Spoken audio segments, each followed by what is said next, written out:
শেরপুর জেলার উত্তরে অবস্থিত নালিতাবাড়ী উপজেলা মায়াবী প্রকৃতি, পাহাড়ি জনপদ, নদী ও ঝরনার মিলনে গড়া অনন্য এক অঞ্চল। ময়মনসিংহ বিভাগের সীমান্তবর্তী এই উপত্যকাটি শুধু প্রাকৃতিক সৌন্দর্যের জন্যই নয়, বরং ইতিহাস, সংস্কৃতি আর জীবনৈতিহ্যের জন্যও বিশেষ বৈশিষ্ট্যে সমৃদ্ধ। নালিতাবাড়ীর উত্তরে রয়েছে ভারতের মেঘালয়ের পাহাড়। সেই পাহাড়ি ঢাল বেয়ে নেমে আসে ছোট বড় অসংখ্য ঝরনা ও জলধারা।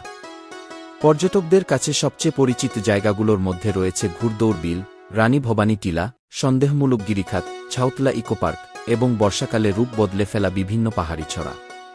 প্রকৃতিপ্রেমী ভ্রমণকারীদের জন্য এটি নিঃসন্দেহে এক চমৎকার গন্তব্য। এ উপজেলার মানুষ মূলত কৃষিনির্ভর। ধান, তামাক, সরিষা, আদা ও সবজি চাষ এখানকার অর্থনীতির প্রধান উৎস। এর পাশাপাশি গারো ও হাজং সহ বিভিন্ন ক্ষুদ্র নৃগোষ্ঠীর বসবাস এই অঞ্চলকে দিয়েছে বৈচিত্র্যময় সংস্কৃতি। তাদের ঐতিহ্যবাহী নাচ, গান, পোশাক, উৎসব এবং জীবনধারা নালিতাবাড়ীর সামাজিক রং আরও উজ্জ্বল করে।